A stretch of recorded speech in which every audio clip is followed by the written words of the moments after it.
Thank you, Anatoly. I just wanted to make a couple of comments. I do support medical freedom and our First Amendment rights to assemble and have free speech. I have reached out to help some local small group that was collecting supplies to send over to the truckers. I was not aware that, I guess there's these people called the Proud Boys, okay? And there's this person by the name of Borwin who follows me everywhere I go and takes picture of Proud Boys and dubs them next to a picture of me, and then tells the world that I'm there with Proud Boys when I never even talked to the Proud Boys.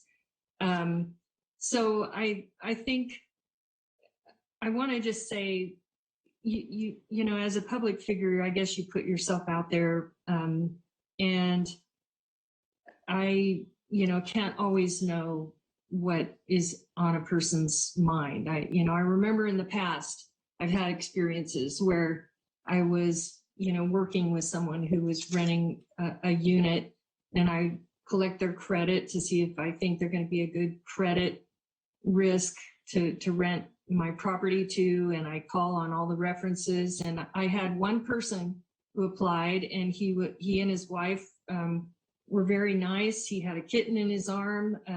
I checked her credit. Her credit was good. I checked every single reference, which was my habit. And it wasn't till the very last phone call that I found out that person had a record of battery and felony and all these things. So, you can't, at first glance, always know what someone's weaknesses or challenges might be. I have not, I don't know anything about the Proud Boys managing anything to do with the trucker, for as far as I know, the trucker convoy project was just a way to be a voice. Early on in COVID, when the nurses were being threatened that they were going to lose their job if they didn't get the shot, the vaccine, then I stood up for the nurses. I stood up for medical freedom with the police. I stood up for medical freedom with the firefighters. I've supported the parents who want, medical freedom and good conditions in the classroom, whose children are impacted dramatically by the masking and the isolation of these COVID policies. And I've stood up for them. And so, yes, I still stand for medical freedom. And there's something else that I stand for, which I took an oath when I ran for county supervisor to uphold the Constitution. And part of that is our medical freedom. Part of that is my body, my choice. And so there is a lot of science around all of this. I have done a lot of research. I do want to have conversations. I've tried with the board, all the board members, to have, to bring more conversation and to discuss the science and to test, the science, to have that conversation. And I don't, I get crickets. I don't get a response. And so, I would love to bring the people that I know that have information to have this conversation with the board. I'd love to do it in an open forum. And then, if we're wrong, we'll be the first to admit it. I would love that. And the other thing I want to say,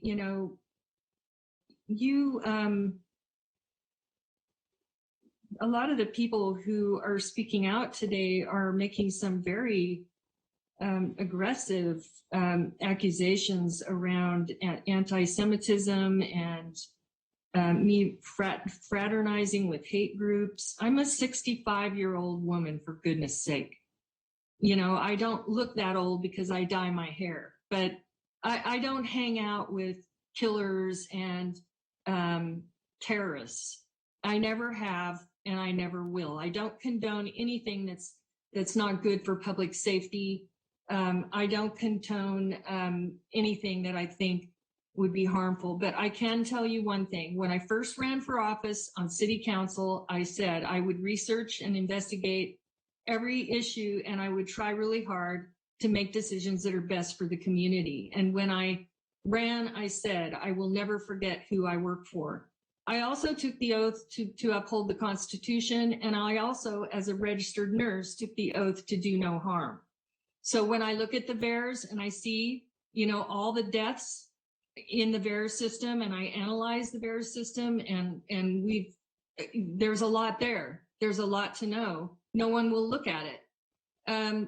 I do have questions, and I think, you know, I think we need to, now is the time to ask those questions just to make sure. I mean, I'm not accusing anyone. I think our public health officer is a good person. I think all of my colleagues are good people. I just want to make sure we're on the right track.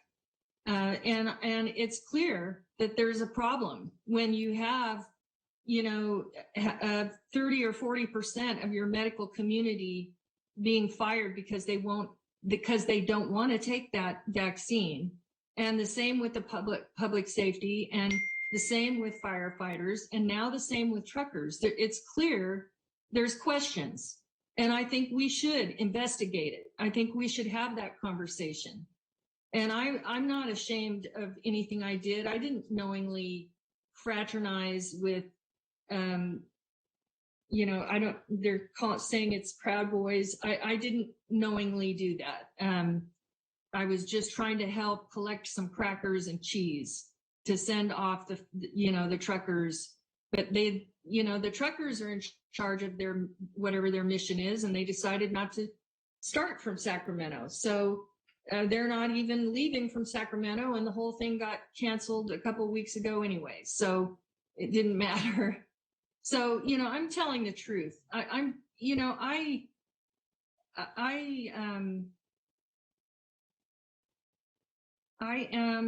you know, here to serve and try to do the right thing. And I'm not going to stop telling my truth. The day I have to stop telling my truth, then my life is not worth much, you know, if I can't tell the truth. And if my truth is wrong, I'll be the first to say I was wrong. And then finally, I just want to say, you know, there is censorship. When we pass, you know, something that says that, you know, everything except for what the CDC and the FDA and the NIH says, everything except for what they say is right.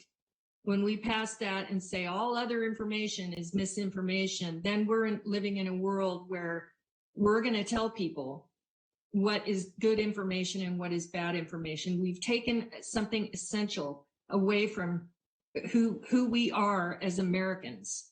We are independent. We're independent, and we can't be independent without a thriving economy, without free enterprise. So when you kill all the businesses and you kill the economy, and you know, bring all that down, you limit our ability to be free. So you can't we can't judge what is misinformation for individuals. You know, every individual has to decide that for themselves. So I don't know. I guess I'm, you know, I didn't mean to create this, Supervisor Natoli. I am sorry, as chair, I did not to bring this on you. I hold you in very high regard, and I really do care about. I care about the people and our well-being as a community, and I'm not going to stop fighting for what I believe is the right thing. And so with that, I don't think, you know, I don't think it's appropriate to tell me how I can spend my money.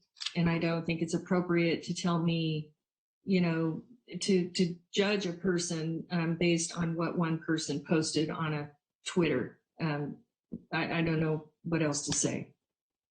So thank you for letting me speak. Thank you, Sue. All right, with that then, taking our off-agenda comments, back to the regular agenda, which